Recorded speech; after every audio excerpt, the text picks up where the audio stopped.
The views and opinions expressed on this program do not reflect the company, owners, management, staff, clients, or partners.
Greetings and welcome to another episode of Bermuda's Feel Good Early Morning Show. Good Day Bermuda, supported by Pizza House and Aliana's Restaurant.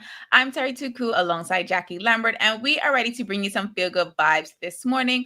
Our feel good topic of the day is generational wealth, and we are talking about Black billionaires. Our feel good vibe of the day is joke time with Jackie. So do make sure you stick around and stay tuned for this last, because Jackie always comes with the jokes. Some of them are corny, some of them are not, but you got to stay tuned to figure out which one she's got for us today.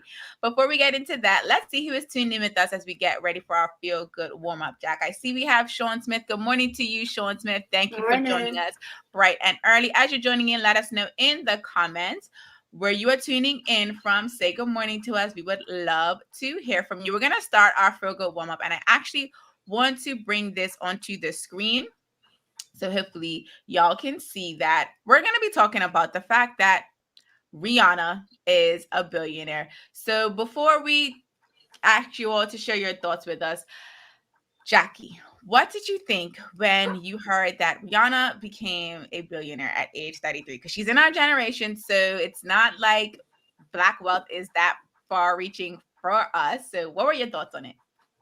So I'm scrolling, right? So I actually saw it on Instagram. So I was scrolling and I saw something about Rihanna, and I love Rihanna. You know, she's my age. I used to go to Barbados all the time. So I have friends that are friends with her, acquaintances with her.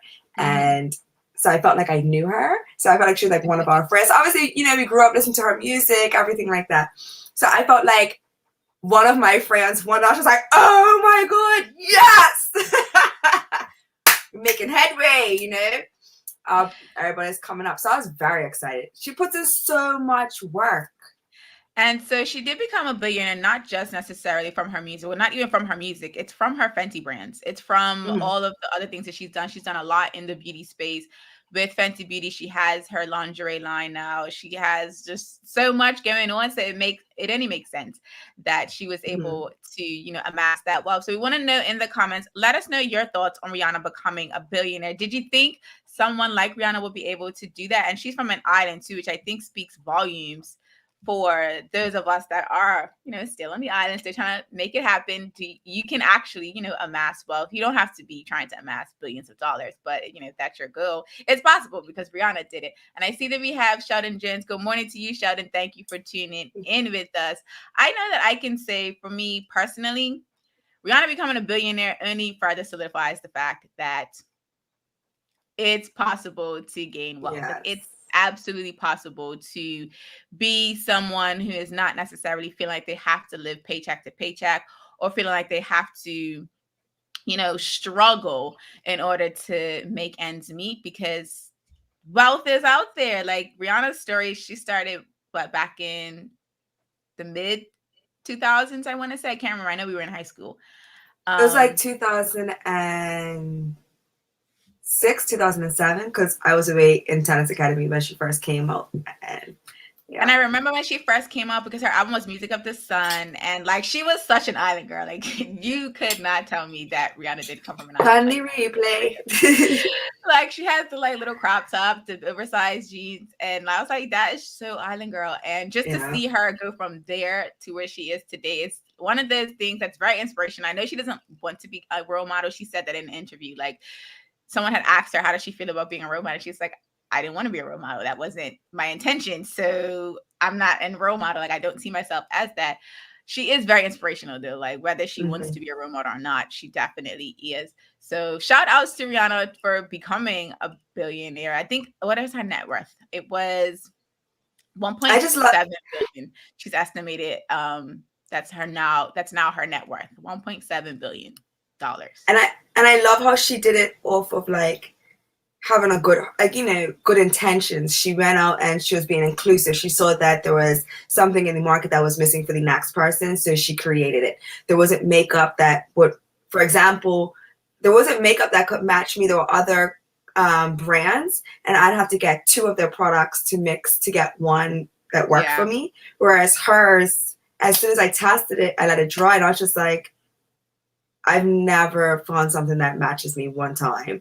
And then even like she has the lingerie that she has for plus size. She just did something in June for Pride Month that was, you know, for that, you know, for the community. And it's just always something that's out there. And of course, she goes to other countries to help, like with, it's kind of like Habitat for Humanity. So she's out there helping build houses, bring fresh water.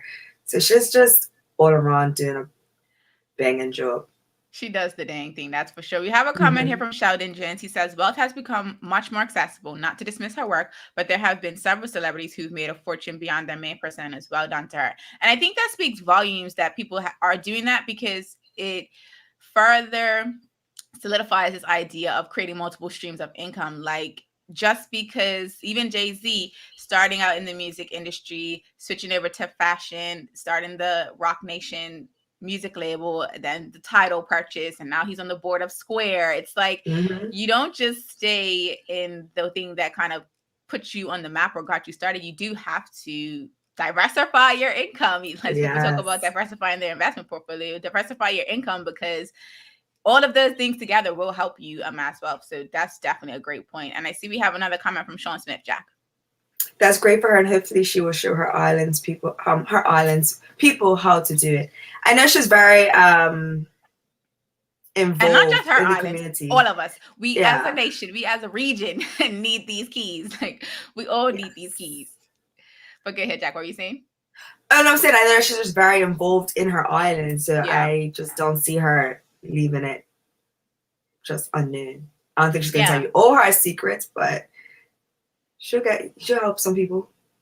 And I don't even think it's the secrets. It's like, you know, how to build a brand from the ground up. Because I mean, yes, it's Rihanna, so she already has like a big audience anyway. So it was kind of difficult for Savage by Fenty and even Beauty by Fenty to fail, because she has such a big audience naturally, and she's a great person. Like, people like her. However, there were still things that they had to do to set it up that I think, to Sean's point, would be great for her to share, because there are people probably in her island, and even here in Bermuda, like Dove and Butterfly is a beauty brand that could probably, you know, benefit from some of the keys that Rihanna has on how to build, you know, a global brand, because it's not just in the US. Like, people buy that thing all over the world. So, and like to that point, when Fenty first came out, I wasn't excited about it. I was just like, this looks basic. I was expecting way more, but comparing it from then to now, totally different. The marketing is better. The fashion shows are better. Everything is just better. So I don't know if it was her team or she had more creative input, whatever it is, but she has a great team around her. And that's important. I think we mentioned that yesterday. We mention it almost every day. Like, your circle has to be tight. It does, and your circle has to want to win and want to see you win, because it's your circle could want to win, but not necessarily want you to win. Like, they could be just around you because they know that you're going places, and they kind of want to, like, you know, use take along to you. Tag along with you. But it's definitely a great thing to see, like, you know, the team that she has beside her, behind her, in front of her, they're all, like, you know, rooting for her to win, and by extension, they're also winning as well. So I see we have another comment from Sean Smith. He says, outside of Rihanna, I have read stories of children in their early teens that have become millionaires, which is mind-blowing. Exactly. That YouTube. it's the access to the technology and the tools, right? Because at one point it was only open to one group of people, which we'll probably touch on in our Feel Good topic of the day. So do make sure you stay tuned. If you're just joining us, drop in the comments your thoughts on Rihanna becoming a billionaire at the age of 33. She is now estimated as being worth $1.7 billion. So shout out to her. She's only second behind Oprah in the billionaires list, which is dope. 2 Black women are on that list, and shout outs to us. We are definitely doing the darn thing. We're going to take a quick commercial break, and then we'll be right back with our Feel Good topic of the day. So you do not want to go anywhere. Same smooth sounds, different name. BCG Radio, home of Bermuda's most engaging morning talk shows, The Daily Hour and Good Day Bermuda. Download the app, available for Android and Apple devices. BCG Radio, your station for conversations and entertainment.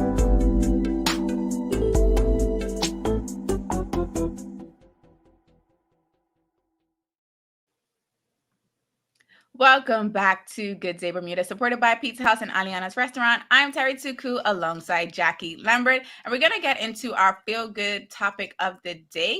And today we're talking about Black wealth. Now, we have to start this off. I feel like I'm frozen, but it's okay. I'm going to keep talking. It's okay. I can hear you. I think you can hear me. So today's Feel Good topic is generational wealth. We're talking about Black billionaires. We started off by sharing that Rihanna has now been dubbed, she's estimated as being worth $1.7 billion. So she is the newest Black billionaire. And so we wanted to bring into the conversation this story that we found related to Dr. Dre. So I'm going to scroll it back up so that you can see the title as Jacky and I kind of share with you a summary of this article. So basically, Dr. Dre and his soon-to-be ex-wife, Nicole Young, are going through a divorce. She filed for divorce back in 2020, June of 2020. She filed for this divorce, and it's been messy, to say the least. If you follow any pages like The Shade Room that share the celebrity gossip, all of that's been kind of come into the conversation. And reading this article, I know for me personally, Jack, and we'll get the audience to share their opinions as well. Basically, the story is when she filed for this divorce, they were going back and forth around, like, you know, how much spousal support she should get. They had a prenup, which apparently Dr. Dre ripped up. And according to Nicole, Dr. Dre ripped it up. And according to him, that's not true. And he thinks that the prenup should be upheld. And just reading through that article, I feel like it kind of makes me a little bit nervous about marriage, because it's one of those things where it's like, I feel like, me personally, this is my personal opinion, I feel like everyone genuinely goes into marriage thinking it's going to be a forever relationship. Like, I do believe that people get into marriage to stay to the end. And then when it's, you know, it comes to light that they want to get a divorce, these two have been together for 24 years and they have 2 adult children. So it's not like they just got married yesterday and now she's asking for this money. It blows my mind that it got to this point where it's messy. And now she's asking for close to $300,000 a month in spousal support. So the first thing we want to know is, what do you think about, you know, someone like Dr. Dre, who is also a billionaire, having to possibly pay his ex-wife close to $300,000 a month until she remarries or finds another or enters another domestic partnership, which I guess depending on where she is, there could be different, you know, guidelines, restrictions, rules to that, like what, how that's defined. So let us know in the comments your thoughts on the Dr. Dre situation. I'm gonna let Jacky start it off, and I hope my screen works for me to like pull this out. So there we go. So Jack, what are your thoughts on it? Even though So I've been watching this story for a little bit, but not like I'm not invested in it too much. So I just kind of see it. I'm like, oh wow, this is still going on. That's crazy. But I can't get over the fact that she wants $300,000, and I'm trying to figure out what type of lifestyle they were living to be paying. What was it, $24 million a month for their living expenses? Oh, it's not that high. It's not that high. It was like 2.7. I'm sorry, 2 point something million. Sorry. It's still millions. It's still millions. It's still millions. That's the part right there. I'm like, millions. Jeez, that's crazy. A month? Like, wow. I'm still trying to get over that, but $300,000. I just want to know. I want to get a breakdown, and I can't find it anywhere. I do want a breakdown of what exactly her living expenses are for her to need that much, and is she getting the money to help finance their children that are grown? And so, we did in the article that there is a distinction between it's spousal support, it's not child support, Right, because her children are exactly. adult children. And so there is a distinction between the two, because me personally, I thought it was low-key the same thing. Like, I do know that child support is specifically supposed to support your child. No, but I'm wondering if she's slipping that in there to try and like give it to them, because he's not giving any money to his 38-year-old child. So I'm wondering if she's trying to take on some of her financial obligations into her demand for $300,000. And so she's trying to do it like a sneaky way or not. And since you mentioned that, I do want to bring in that part of the conversation as well. So we do have another story, and I know why my screen was frozen, because I was trying to share the screen. So I'm going to share the screen again, but I'm going to take Jacky and I out of it so that y'all don't see me frozen on the screen. But we do have another part to this. There's another part to this story. So let me just bring that in real quick. So Dr. Dre has multiple children for different women. And let me bring the banner down so that you can read this better. So he has a 38-year-old daughter who I guess he was supporting up until maybe a year and change ago. And the daughter is currently homeless. She's living in a rental car. It's not even a car that she owns. She has 4 children. And apparently, according to her, we didn't get Dr. Dre's part in this article, but according to her, he stopped speaking to her when she started to do interviews and appearances about their relationship, their estranged relationship. And so now she's doing things like the DoorDash in America and Uber Eats. She lives in California. And so she's doing DoorDash and Uber Eats, and she does also work as an assembly worker over there in the US. And so her story basically is that she has she needs financial support from her dad, and she's 38 years old. And so we also want to know your opinion on at what point do people stop supporting their children? So the first thing, overall, what are your thoughts on the Dr. Dre situation, whether it's the divorce, the messy divorce, or the fact that he's not supporting his child? Because the articles definitely are one-sided. I do feel like it's not sharing his side of the story. It's definitely the shade room. The radar one definitely shared both the Nicole side and Dre's side, but the shade room is definitely just the daughter's side. And as you guys are typing that in the comments, we're going to bring in some comments from the audience. So Jamal says that you got him on the shade room yesterday, Jacky, because he'd never heard of it or never been a part of he was in what do they call them? Roomies. They're called roomies. People that follow the shade room are called roomies. I didn't know that. I never knew. That's how they start their captions. The captions should start like, "Hey, roomies," and see, I don't really pay attention to them. I remember I don't pay attention to it. I look for the funny stuff, and if I see something that's massy that I don't know the people, or I'm just like, this is too much. Like how you say yesterday, disturb your peace. I'll be like, too heavy. Next. Yeah, and I look at the captions and I look at how people are in the comments, because I'm like, from a social media perspective, I'm like, how do they talk to their audience? I do enjoy the comments, because I'm like, let's see what they think. And because, most of them watch these celebrities more than I do. So that's where the real juicy is and the real story is, because, Americans love the celebrities. So I look for their comments, and then some of them will have arguments, and those are the ones I go to. I'm like, oh, he did what? That's a lot. Like, you guys are so invested. Jesse gets the tea from the comments. So speaking of Rihanna being a newly minted billionaire, Janae says, talk about Black girl magic. To start as an artist and then branch into other interests is phenomenal. She is not a one-trick pony, and that is inspiring. Absolutely. Like, shout outs to Rihanna for being the newest member of the Billionaire Club. It's not a Billionaire Boys Club anymore, because there's women up in that group. So we're just going to have to call it the Billionaire Club, because I would love to see it. I'd love to see more of us in that space. Absolutely. So speaking of that breakdown, Jamal says the shade room probably have it somewhere. I'm pretty sure they would. They probably just waiting to see if people are interested in that or not. They are. I know it's there because those guys get into. It's got to be a bunch of people, and they are definitely investigative journalists. They are. They're Chris Brown, the journalist, of course. So we have this comment from Sean Smith, Jack. Well, if you upgraded her lifestyle to flying private luxury cars, hotels, etc., brother man is got to pay. Yeah, but why didn't he teach her to make her own money so that if by chance this doors go south, that he don't have to do all of it? I don't know.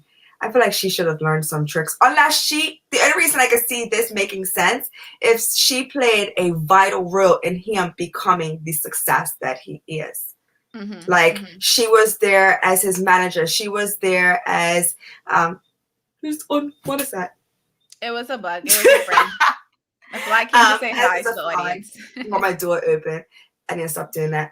As a manager, she was making sure he was, had clothes, cooking, cleaning, make sure that he was good and putting in that work. Then I can understand it. So then we actually have another comment from Sheldon Jones. So he asks, I question whether the spouse had taken advantage of the 24 years together to contribute anything financially to the partnership, which makes her feel entitled to so much after the marriage. And that's actually your point too. Yeah. That's literally the same point. So I want to bring it in because that is a valid point, because there are some situations where, the spouse does support the breadwinner spouse, we'll call it that. The supporting role spouse does, kind of assist the one that's, earning that bread to make it. So then it does make sense that you want to get that support. However, without knowing gone through a rough patch. Sorry. No problem. And without knowing the personal details, we're definitely speaking from a very high level abstract, point of view. Like, if this was your situation, how would you feel? Like, do you think that is that excessive? I definitely don't say that. So we have a comment from Monica Dunstan. She says, I'm with Terry. Where's Dre's side of the story? But insane alimony payouts is nothing new in the celebrity world. There's a female celebrity who's paying out crazy amounts to her ex-husband as well. That's interesting because very seldom. Haley Berry had to pay her spouse. And there was another one. Who was it? Where she's paying spousal and child support to her husband, and it's about the same amount as this. It was a white couple. Who are they? And I'm definitely out of the loop with celebrity news because I mean, look at Mariah Carey. She wants that amount of money just for her ex-fiance wasting her time. Look, Mariah is a diva. She is in a category all her own. She is a bona fide diva. Bona fide. There is no one greater than Mariah Carey in the diva category. I do not care what you say, unless you have to come with some real receipts for me to believe that there's anyone greater in the diva category than Mariah. I feel like she would. I saw recently somebody's parent had created these Christmas dolls of Mariah Carey and was giving them. The mom was giving it to the son for Christmas, and he did it every year. And then Mariah Carey had tweeted okay, it's time for me to start making money off of this. And now she has her own Christmas doll things, and I'm Christmas ornaments, and I'm just see this diva, she just can't let the lady have something. Just let the lady have something. She just came into the conversation, said forget that. So we have a comment here from Sean Smith. He says, can you say trust funds control never ends? I absolutely agree that and I don't know if they're living in the marriage, I wonder if he was giving her money to support herself, and why didn't she just create a trust fund of her own, or start her own investing, so that if it did, like I said, I don't think people get into marriage thinking it's going to end. But if it does end, you have your own safety net so that you can just say, well, forget your $300K. I'm already a billionaire too. Yeah. Because there's a saying out there, it's called mad money, that every time he make in your relationship, you put money to the side, you start a different account, and every time he makes you mad, you put money to the side just in case one day it's the finale. And now you got mad money. But I totally agree with that. I just don't understand why she doesn't have her own savings, so that I'm not saying, obviously, you keep saying it, nobody goes into the marriage thinking it's going to end, but you do want to come out better than you went in. Exactly. And maybe that's how she's looking at it. So we have this comment. We have this comment from Monica Dunstan, Jack. How can a prenup be ripped up and now considered null and void? Wouldn't all parties, including lawyers, have copies? And see, that's my thing. It's just like I earn. Yeah, it does. I don't see how a legal document can be made void just because I was emotional and was just like, don't, after this and rip it up. We're gonna last forever. That's just a romantic gesture. It doesn't last. But even still, like, I just don't see how she brought that into the conversation as if that was gonna hold water, because I'm just like, I can rip up my parking ticket. It's still there. Like, what? I was like, there's no way. And I think the only way that a prenup can be null and void is through another legal document. Like, I don't see, Right. We're not lawyers, so this isn't us trying to give, legal advice or saying that we understand this from a legal perspective. I just think from a lay person, like common sense, if I'm looking at this situation, if a man rips up a prenup in front of me, I'm going to be like, okay, well, where's all the copies? I need all the copies, and then I need to go to a judge or a lawyer and confirm if he rips this up, does this mean this no longer is valid? Because unless it was before he signed it, but this is years into the marriage, which means he signed it and you signed it. they both signed it. But Right. definitely only one-sided part of the article for the daughter, but with the divorce, I think it's very interesting that the woman is speaking out. Well, no, I don't think it's very interesting. I think that's part of the core. That's how women tend to be vocal. One of the things that I find interesting is that Dr. Dre has, from what I can see, nothing to say as it relates to his divorce. He's just letting her kind of, I guess, drive the train, which could be working against or for him, depending on which side of divorce you would stand, or this type of divorce you would stand. Because taking the personal out of it from a financial space, I don't see, even in California, I don't know how expensive it is to live in California. So if you know, in the comments, let us know how expensive it is to live in Cali. Because if $300,000 a month is what you need to live your best life in California, then I guess you deserve. She could move to like DR. She could move to Colombia. I wouldn't say Cuba right now, but there are other places where she can move that she will get a good bang. Costa Rica, you can get a good bang for your buck. Nobody will know who you are, and you can live your best life, zip lining, everything, and you could do it for like $10,000 a month. So if she does get the $300,000, I suggest she does what she hasn't been doing and bank majority of it, and then live off of like $10,000 a month and bank the rest. Absolutely. So if you're just joining us, let us know your thoughts on the Dr. Dre situation. He's going through a messy divorce from his soon-to-be ex-wife. I think legally they're separated, so legally they're single. They asked the judge to do that because they're still going through this divorce situation.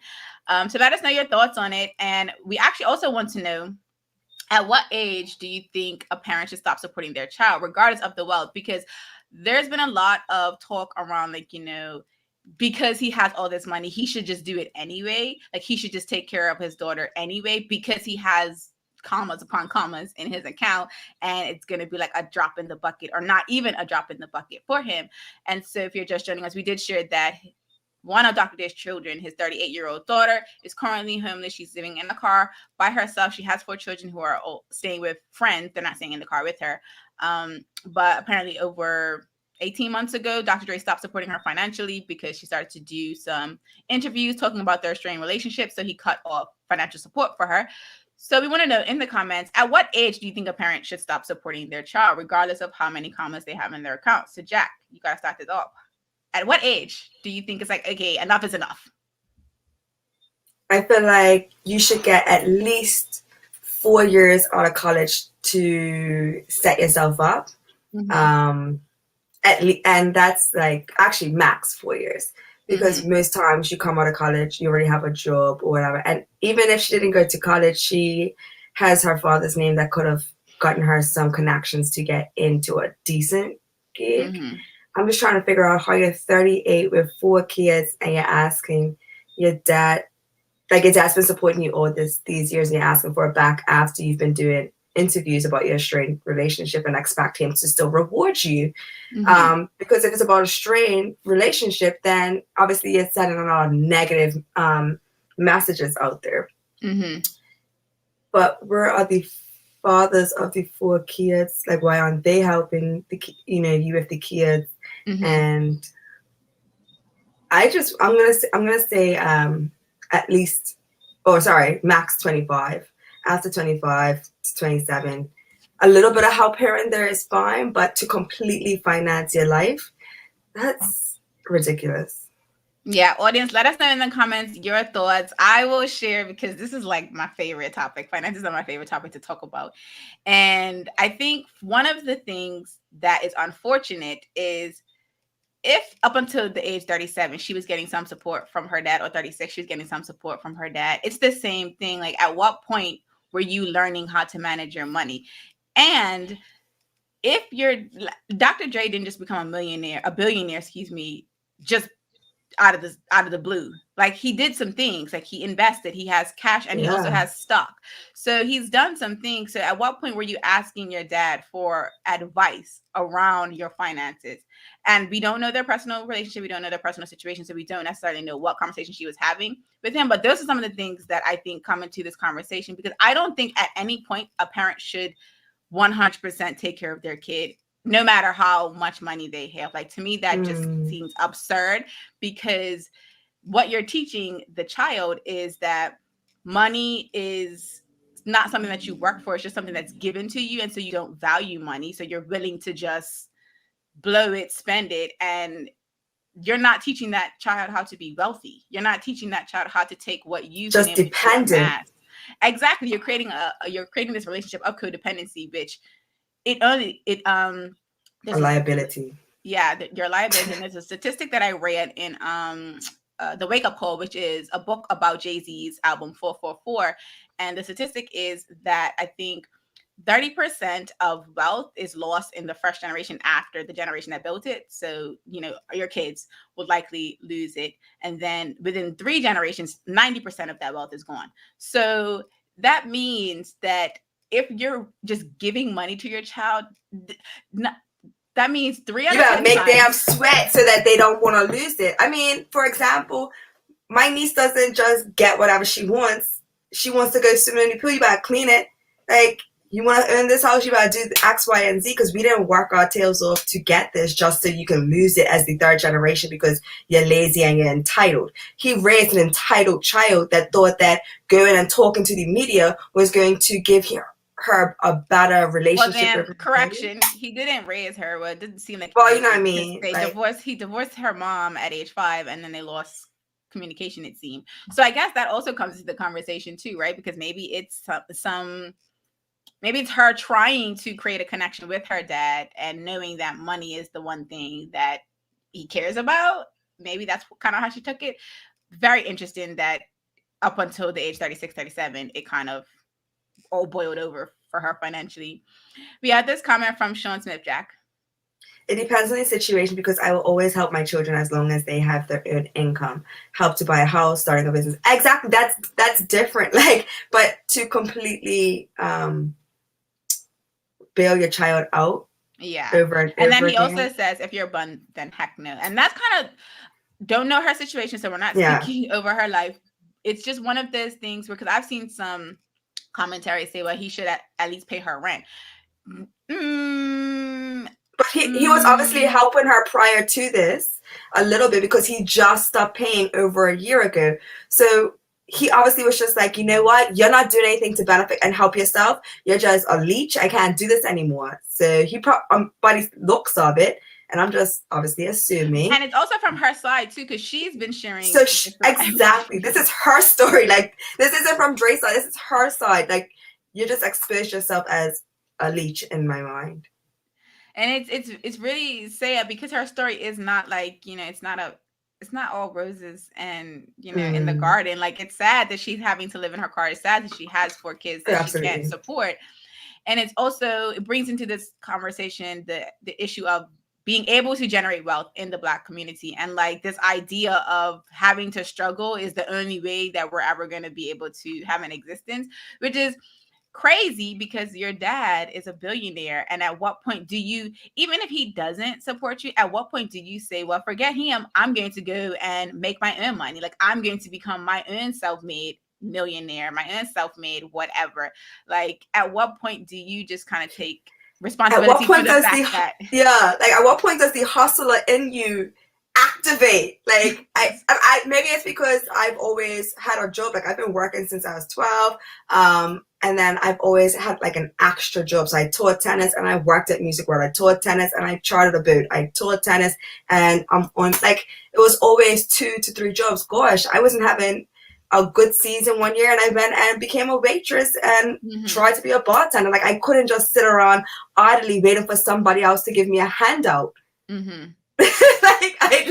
Like that's why I can't understand it, because I can't be that person. I can't just sit around and be like, oh well, a job hasn't fallen in my lap, so I'm not, like, I'll be at McDonald's spinning that sign. She said spinning that sign. Yeah, when I see those people, I will like, bless your heart, because that's the one job. I'll probably break somebody's window. I'm like, might just throw it across the street, like, bless my man, come to McDonald's. Every time I used to see those folks out there, like I used to like legit send a little positive vibe their way, because I was thinking like, I mean, great that they have a job. I think that's dope. I hate those jobs. I think they're annoying, because it's like, you really had to, this is the job you had to give them. But I also think like, for me, that's I know we talk about in Bermuda, there's certain jobs that Bermudians will never do.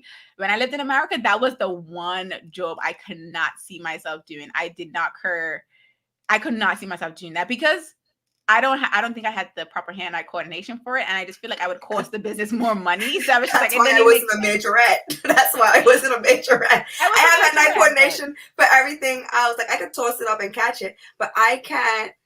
They do some things, and I legit sometimes like, and it used to bother me because I'm right there on the like sidewalk, and so it's like as you're driving, like I used to be so amazed, but I'm also trying to pay attention to the road. So like they definitely, shout out to them people, because I really appreciate them. Definitely, they're doing the darn thing. So we have this comment from Monica Dunstan before we go into our feel good vibe of the day, Jack. Exactly. Conversations about around financial literacy should be ongoing based on the stage your child is in, so that they learn to handle finances and don't squander it all. Yeah. Exactly. And then we have this comment from Sean Smith. He says, we as parents also want a better life for our children. Hence, we give them everything they want, not what they need, to our own detriment. And I think that's probably what may have happened with Dr. Dre and his daughter. Like he probably felt bad that he wasn't there at one point in her life, or that he made this promise and he didn't keep it. Overcompensation. So yeah, maybe he overcompensated, but then maybe his financial advisor said, bruh, this is not smart. Like this is not going to end well. This is not currently ending well. This is currently not ending well, and now look at us. So absolutely, let us know in the comments, at what age do you think a parent should stop supporting their child regardless of what? We're gonna get into our feel good vibe of the day, and today it's the Jackie. She is going to be giving us some jokes as we wrap up today's show. So as you know, as we always ask, make sure you run up a reaction on Facebook. If you're watching, we like the care reaction, but we don't mind if you use other reactions. Drop in the comments an emoji reaction to Jackie's joke. If you're on YouTube, make sure you hit the like button. And for those of you on Twitter, make sure you run up those hearts. Jackie is going to take it away with the joke time, and I'm ready to sit back and laugh, maybe. So this is the first one, and it's kind of a question. What do you give a hurt lemon? A hurt lemon? A bruise? Lemonade. Boo! Lemonade. Okay. So why do the math teachers make good dancers? I feel like you'd like this one. Why do the math teachers make good dancers? They multiply. Because they have good algorithm.